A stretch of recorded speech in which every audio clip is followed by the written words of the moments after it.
Halo semua, di kelas kita hari ini kita akan belajar tentang faktor-faktor yang menggagalkan seorang wirausaha. Tapi sebelumnya, seperti biasa, kita absen dulu di kolom komentar. Kalian bisa juga sertakan ingin bahas topik apa lagi nih di kelas kita selanjutnya.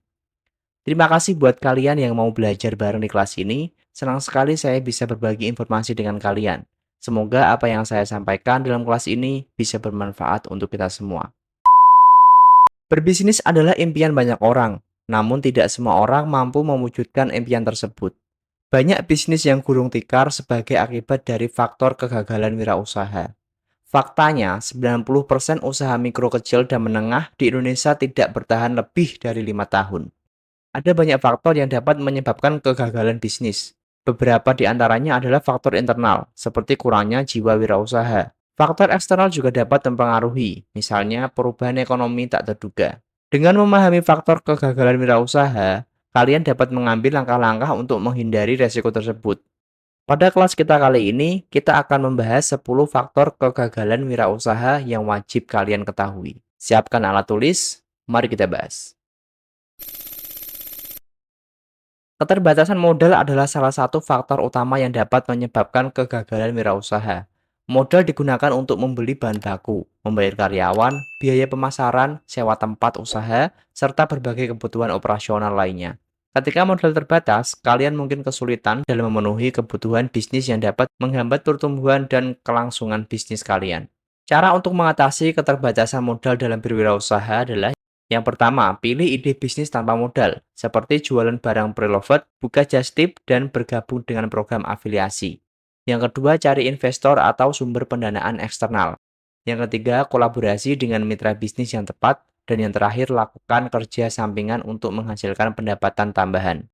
Penting digarisbawahi, dengan modal awal yang terbatas, kalian perlu mengimbanginya dengan kemampuan manajemen yang baik, serta mengendalikan keuangan yang tepat. Kurang memahami pasar adalah faktor penyebab kegagalan wirausaha selanjutnya, karena pasar adalah tujuan dari setiap bisnis.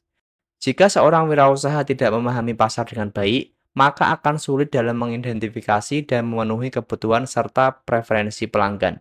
Akibatnya, produk atau layanan jadi tidak tepat sasaran dan strategi pemasaran tidak efektif. Untuk menghindari hal ini, kalian harus benar-benar memahami target pasar kalian, serta menganalisis kompetitor untuk menemukan peluang bisnis.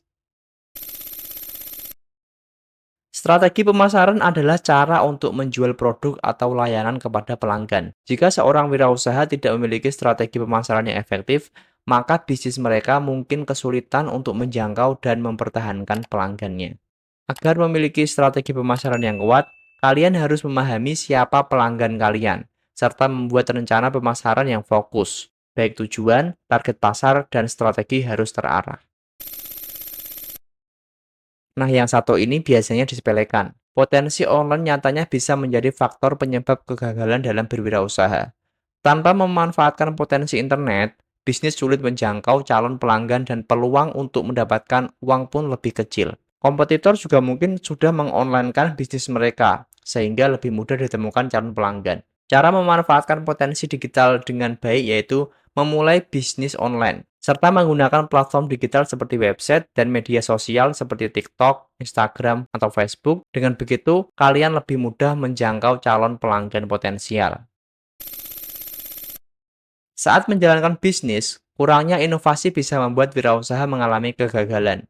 Apalagi dunia bisnis terus berkembang dan pelanggan mencari produk terbaik. Jika seorang wirausaha tidak berinovasi, bisnisnya bisa menjadi ketinggalan zaman, kehilangan pelanggan, atau gagal bersaing.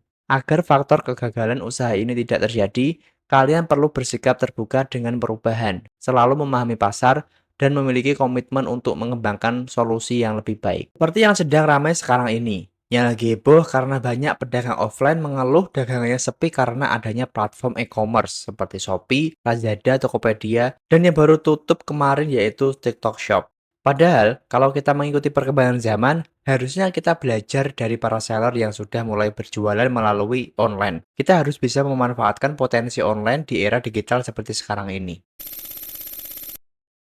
Skalabilitas yang terbatas dapat menjadi faktor kegagalan bagi wirausaha. Karena Itu berarti bisnis kalian memiliki keterbatasan dalam kemampuan untuk memperluas operasi serta meningkatkan pendapatan dengan cara yang efisien. Bisnis dengan skalabilitas rendah adalah bisnis yang sulit untuk ditingkatkan kapasitasnya seiring dengan meningkatnya permintaan. Ciri-ciri bisnis dengan skalabilitas rendah yaitu ketergantungan pada tenaga kerja manusia, ketergantungan pada keterampilan khusus, terbatas oleh sumber daya fisik, proses produksi sulit, dan margin keuntungan rendah. Contoh bisnis dengan skalabilitas rendah yaitu pertanian organik, jasa pijat, dan restoran dengan bahasa khusus. Penting untuk diingat bahwa tidak semua bisnis dengan skalabilitas rendah mengalami kegagalan. Namun, bisnis semacam ini mungkin harus mengambil strategi pemasaran yang kuat agar bisa stabil. Kegagalan usaha bisa juga disebabkan oleh bisnis yang tidak memprioritaskan kepuasan pelanggan. Padahal, pelanggan adalah aset berharga dalam bisnis. Jika seorang wirausaha tidak memahami, melayani, atau memuaskan pelanggan dengan baik, maka bisnis bisa mengalami kegagalan usaha. Cara menghindari faktor kegagalan ini adalah dengan memprioritaskan pelanggan kalian dan fokus pada customer experience yang baik. Kalian juga bisa menggunakan indikator kepuasan pelanggan untuk mengukur sejauh mana pelanggan senang dengan produk atau layanan kalian. Menjalankan bisnis itu membutuhkan pengambilan keputusan yang tepat.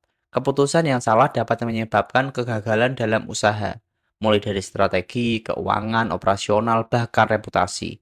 Cara menghindari pengambilan keputusan yang tidak tepat adalah dengan menerapkan proses pengambilan keputusan yang baik, seperti mempertimbangkan data, melakukan analisis peluang usaha, mencari berbagai sudut pandang, dan membuat rencana cadangan. Setiap bisnis memiliki resiko yang harus dikelola. Itulah mengapa rendahnya manajemen resiko bisa menjadi faktor penyebab kegagalan usaha. Tanpa manajemen resiko yang matang, pengusaha akan sulit memahami, mengidentifikasi, dan mengelola resiko-resiko yang membawa bisnis ke masalah serius, mulai dari cash flow berantakan dan gangguan operasional. Untuk mengatasinya, SWOT adalah alat yang berguna dalam manajemen resiko. Ini membantu kalian mengidentifikasi kekuatan dan kelemahan internal bisnis kalian, serta peluang dan ancaman eksternal yang mungkin mempengaruhi bisnis kalian. Dalam menjalankan bisnis, kurang memiliki jaringan akan menjadi kelemahan besar, sebab akses ke sumber daya dan informasi akan terbatas, sehingga menghambat pertumbuhan usaha kalian. Agar jaringan bisnis kalian makin luas, bergabunglah ke komunitas bisnis, ikuti acara industri hingga pelatihan, dan manfaatkan media sosial untuk memperluas relasi usaha kalian. Dan ada lagi satu faktor yang tak kalah penting, yaitu pengaruh ekonomi yang tidak terduga. Pengaruh ekonomi yang tidak terduga bisa menjadi faktor kegagalan wirausaha, karena kondisi ekonomi yang berubah-ubah bisa berdampak besar bagi bisnis kalian. Misalnya, resesi ekonomi, inflasi, fluktuasi mata uang, dan krisis finansial. Contoh dari pengaruh ekonomi yang tidak terduga adalah krisis finansial global pada tahun 2008 kemarin. Banyak bisnis mengalami kesulitan karena ketidakstabilan pasar keuangan, penurunan permintaan konsumen, dan pencarian modal lebih sulit. Beberapa bahkan gagal karena tidak dapat mengatasi dampak krisis tersebut. Untuk mengatasi faktor eksternal ini, kalian perlu mempersiapkan dana darurat, melakukan diversifikasi produk atau layanan, dan mengelola keuangan secara cermat. Nah, itu tadi 10 faktor yang menggagalkan seorang wirausaha dalam berbisnis. Menurut kalian ada faktor lain nggak selain 10 faktor tadi? Jika ada, bisa tulis di kolom komentar ya. Baik, sekian kelas kita kali ini. Sampai jumpa di kelas berikutnya.